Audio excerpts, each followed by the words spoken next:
देखिए अब बहुत ही कम समय बचा हुआ है, प्रचार प्रसार का जोर जो है शोर भी थम चुका है और अब आपको देवास की जानकारी देते हैं। देवास के समीकरण समझेंगे, पहले प्रशंसा से फिर करेंगे चर्चा। ओवर टू यू प्रशंसा। बिल्कुल, और चलिए अब बात कर लेते हैं देवास लोकसभा सीट की। यहाँ पर क्या है सियासी समीकरण और बीजेपी और कांग्रेस की तरफ से कौन है आमने सामने, ये बता देते हैं आपको, क्योंकि फिलहाल ये सीट बीजेपी के कब्जे में है। मालवा निमाड़ में ये आती है। बीजेपी की तरफ से महेंद्र सिंह सोलंकी चुनावी समर में है। एक बार फिर से इनको पार्टी ने टिकट दिया है, मौजूदा सांसद भी है। तो दूसरी तरफ देखिए कांग्रेस की तरफ से राजेंद्र मालवीय नया चेहरा है ये, और पिछली बार के चुनाव में भी हमने देखा था कांग्रेस ने यहाँ से नए प्रत्याशी को चुनावी समर में उतारा था। यानी कि एक तरफ कांग्रेस की तरफ से नया चेहरा तो बीजेपी की तरफ से महेंद्र सिंह सोलंकी जो कि पिछला चुनाव जीते थे, मौजूदा सांसद है। एक बार फिर से इन पर पार्टी ने भरोसा जताया। लेकिन यहाँ पर सियासी समीकरण क्या कुछ बनते हैं ये भी आपको बता देते हैं। कांग्रेस के पुराने नेताओं ने चुनाव से दूरी यहाँ पर बनाई, यानी कि जो पुराने नेता है वो चुनाव प्रचार भी करते हुए सीट पर नजर नहीं आए। लेकिन देवास में हमने देखा मुख्यमंत्री का रोड शो हुआ और तमाम प्रचार प्रसार भी यहाँ पर प्रत्याशी की ओर से किया गया। बीजेपी यहाँ मजबूत स्थिति में दिखाई दे रही है, यानी कि बीजेपी इस सीट पर फिर से जीत हासिल कर सकती है, क्योंकि कांग्रेस की तरफ से कोई यहाँ पर ज्यादा कोशिश नहीं की गई। और एक स्ट्रॉन्ग पॉइंट बीजेपी की तरफ से ये है कि महेंद्र सिंह सोलंकी पिछली बार चुनाव जीत भी गए थे। कांग्रेस का नया चेहरा है, कांग्रेस ने लगातार दूसरी बार नए चेहरे को उतारा है और ऐसे में थोड़ा मुश्किल यहाँ पर कांग्रेस पार्टी के लिए जरूर लग रहा है। तो ये सियासी समीकरण आपको बता रहे, बीजेपी हिंदुत्व और मोदी के चेहरे के साथ मैदान में है और प्रधानमंत्री नरेंद्र मोदी का चेहरा यहाँ पर जरूर बीजेपी ने प्रोजेक्ट किया और विकास का मुद्दा भी जो कि बीजेपी के लिए फायदेमंद इस बार चुनावी समर में हो सकता है। अगली सीट की भी आपको जानकारी देंगे, लेकिन अभी सीधा रुख करेंगे नेक्स्ट स्टूडियो का। ओवर टू यू ललित और साक्षी। तो बिल्कुल ये थी देवास सीट का समीकरण आपने जाना और मनोज सैनी हमारे साथ जुड़े हुए हैं, एग्जीक्यूटिव एडिटर हैं। मनोज जी, देवास की अगर हम बात करते हैं, महत्वपूर्ण सीट है, आरएसएस फैक्टर यहाँ पर आरएसएस का ये गढ़ भी है और बीजेपी को ऐसे में कहीं ना कहीं फायदा भी है। एक तरफ मौजूदा सांसद हैं और दूसरी तरफ कांग्रेस का नया चेहरा है राजेंद्र मालवीय। कितनी चुनौती लग रही है और मुद्दे यहाँ पर कैसे हैं, जनता का मूड आप कैसे देख पा रहे हैं देवास में? मनोज जी। देखिए, बीते 2-4 दिनों में मैंने पूरा मालवा निमाड़ देखा है। चाहे हम मध्य प्रदेश की जितनी भी सीटें, जैसे उज्जैन से अभी संदीप बात कर रहे थे, इंदौर से पीयूष बात कर रहे थे, या फिर हम रतलाम झाबुआ की तरफ भी जाते हैं, धार की तरफ जाते हैं, तमाम सारी सीटों के समीकरणों को समझने का प्रयास किया। लेकिन देवास, शाजापुर लोकसभा, आगर मालवा, इसमें 3 जिले आते हैं और बहुत ही महत्वपूर्ण लोकसभा। बड़ी बात यह है कि वैसे तो ये भारतीय जनता पार्टी का गढ़ रहा है। जहां तक महेंद्र सोलंकी की बात करें तो पहले वो जज थे, पिछली बार उन्होंने नौकरी छोड़कर भारतीय जनता पार्टी ने उनको प्रत्याशी बनाया और दूसरी बार फिर मौका दिया है। राजेंद्र मालवीय पहले चुनाव लड़े तराना से, लेकिन चुनाव हार गए। राधा किशन मालवीय के बेटे रहे हैं, जाहिर है कि कांग्रेस में उनका अच्छा वर्चस्व एक दौर में रहा है। लेकिन बड़े नेताओं की यदि हम बात करें तो मुझे भी कहीं कोई सभा ऐसे बड़े नेताओं की दिखाई नहीं दी। देवास की बात कर लें या शाजापुर की या आगर की, तो भारतीय जनता पार्टी ये मानकर चल रही है कि ये हमारे लिए बड़ी मुफीद सीट है। और जैसा पिछली बार हमने 2019 में देखा कि सभी जिन 8 सीटों पर अब चुनाव हो रहे हैं वो सभी भारतीय जनता पार्टी के खाते में थी। तो इस बार लड़ाई इस बात की है कि वोट का अंतर कितना बढ़ेगा, और वोट के अंतर को लेकर भारतीय जनता पार्टी ने अपनी तैयारियां की है। थोड़ी देर पहले ही जहां मैं खड़ा हूं, यहाँ बीडी शर्मा की अंतिम सभा हुई है। बीडी शर्मा पहुंचे थे, रोड शो किया है, जनता से वही बात की, मोदी की गारंटी की बात करें। हाल ही में जिस तरह का मुद्दा गरमाया हुआ है मणिशंकर अय्यर का, उसका उन्होंने जिक्र किया और मोदी के बारे में बताया कि मोदी किस तरह से, राम की बात भी हुई है। तो वही तमाम सारे मुद्दों पर भारतीय जनता पार्टी एक बार फिर ये चाहती है कि 2024 में भी अच्छे बहुमत के साथ हम जीत कर आए। कांग्रेस के पास दिक्कत है कि नोटा की बात तो बहुत हो रही है, नोटा को लेकर जितना एग्रेसिव या एक्टिव कांग्रेस इंदौर में नजर आ रही, वैसी कहीं और दिखाई नहीं दी। देखिए, कुछ लोग हैं, क्या लग रहा है, एक्टिव रहे, दूसरे दल की नहीं रहे। यहाँ तो कांग्रेस दिखी नहीं कि कांग्रेस का कौन उम्मीदवार है, ये भी नहीं पहचान पाते हम। कोई नहीं आया। कोई बड़ा नेता आया? कांग्रेस का नेता अभी उम्मीदवार आया था, उसके साथ में मुश्किल से 90 लोग थे और बीडी शर्मा के साथ में 2000 लोग थे। आज रोड शो किया है। और सबसे बड़ी बात है, भाजपा का प्लस पॉइंट ये है कि भाजपा के पास मोदी है और मोदी पर ही है चुनाव। हाँ, मोदी पर ही है। और यहाँ के सांसद जो है उनका, यहाँ का सांसद बहुत ईमानदार है और राष्ट्रवादी, बहुत ईमानदार सांसद ईमानदार है। मैं ग्राम पंचायत जलारा सरपंच हूँ। मोदी जी के आने के बाद मेरे गांव में 300 मकान मिले गरीबों को।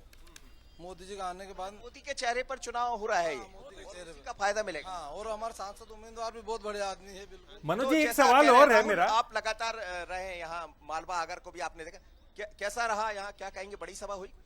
नहीं, कांग्रेस की ऐसी कोई बड़ी सभा यहाँ पर देखने को नहीं मिली है, लेकिन बीजेपी की जरूर 2-3 सभा यहाँ पर बड़ी हुई है। कांग्रेस से ऐसा कोई दिग्गज प्रदेश स्तर का या कोई बाहर का यहाँ पर सभा करने अभी तक नहीं आया है।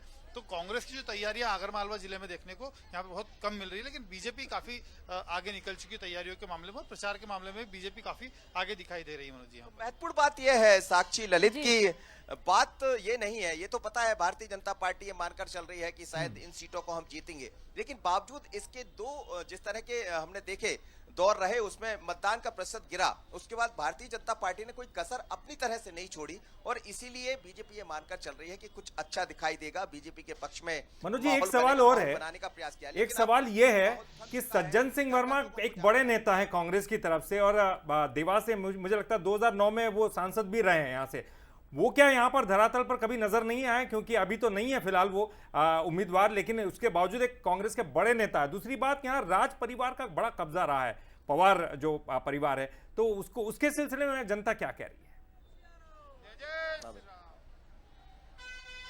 देखिए निश्चित रूप से आप सही कह रहे हैं, तुकोजी राव पवार यहाँ रहे हैं, वो लगातार चुनाव जीतते रहे देवास से, वो विधानसभा का चुनाव जीते, लेकिन लोकसभा से सज्जन वर्मा चुनाव लड़े 2009 में और चुनाव जीतने में कामयाब हो गए, लेकिन उससे के बाद से लगातार 2009 के बाद से 2014 की बात करें, 18 की बात करें या फिर वर्तमान की जो स्थितियां दिखाई दे रही, तो बीजेपी बड़े अलग तरह से यहाँ चुनाव लड़ती रही। लेकिन जहां तक सज्जन वर्मा की बात करें तो सज्जन वर्मा भी मुझे उस तरह नजर नहीं आया जितना वो एक्टिव रहा करते थे। जीतू पटवारी के आने के बाद वो ऐसा कहा जाता कमलनाथ गुट से माने जाते, तो कहीं ना कहीं वो सब चीजें भी दिखाई दी है जैसा कहा जा रहा है यहाँ के लोगों से जब बात करते हैं, और यही शायद कांग्रेस के लिए एक बड़ी चुनौती है। बिल्कुल कांग्रेस के लिए मनोज जी एक बड़ी चुनौती है और अब इंतजार बस एक दिन का और फिर अगले दिन चुनाव है और ऐसे में 4 जून का इंतजार करना होगा कि आखिरकार किसने लुभाया है यहाँ की जनता को, ये तो 4 जून बताएगा। और चलिए अगली सीट का भी रुख कर लेते हैं, मंदसौर की चर्चा करेंगे। रावण की ससुराल कहलाती है ये सीट, तो चलिए मंदसौर के भी समीकरण जान लेते हैं, क्या यहाँ के मुद्दे हैं, कौन कौन से प्रत्याशी मैदान में हैं। और प्रशंसा क्या जानकारी है आपके पास, ड्रोन कहां तक पहुंचा है मंदसौर? ओवर टू यू प्रशंसा। बिल्कुल, तो देखिए मंदसौर लोकसभा सीट की जानकारी अब आपको दे देते हैं। ये सीट भी बीजेपी की मजबूत सीट मानी जा रही है और यहाँ पर लग रहा है कि बीजेपी के लिए जो चुनावी मुकाबला है वो काफी ज्यादा सेफ नजर आ रहा है। लेकिन बीजेपी और कांग्रेस की तरफ से कौन है प्रत्याशी आमने सामने, ये आपको जरा बता देते हैं। बीजेपी की तरफ से सुधीर गुप्ता चुनावी समर में है, एक बार फिर से इनको चुनावी समर में उतारा है, 2 बार के लोकसभा सांसद हैं। कांग्रेस की तरफ से दिलीप सिंह गुर्जर को चुनावी मैदान में कांग्रेस पार्टी ने उतारा, लेकिन बीजेपी ने यह मुद्दा उठाया कि जो कांग्रेस के प्रत्याशी हैं वो बाहरी हैं और ये मुद्दा भी खूब देखने को मिला। लेकिन इस बार किस तरीके से रहेगी 24 के चुनाव में फाइट, ये देखना बेहद ही दिलचस्प होगा। कई मुद्दे हैं यहाँ पर जिसके तहत लोकसभा चुनाव लड़ा जा रहा है, लेकिन क्या कुछ मुद्दे हैं इसको लेकर बातचीत करेंगे। सीधे हमारे साथ executive editor Sunil Singh Baghel ji live जुड़ गए हैं। सुनील जी, जिस तरीके से मंदसौर लोकसभा सीट पर बीजेपी की स्थिति काफी ज्यादा मजबूत नजर आ रही है, चुनावी शोरगुल थम चुका है, लेकिन यहाँ की सियासी फिजा और आम जनता क्या कुछ कह रही है?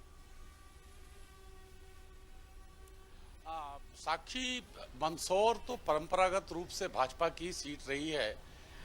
लक्ष्मी नारायण जी पांडे 6-7 बार, यदि मनोज जी और ज्यादा यदि मैं गलत हूं तो करेक्ट करेंगे, कि 6 बार लगातार सांसद रहे और सुधीर गुप्ता भी अब दूसरी बार फिर से उन पर भरोसा जताया है।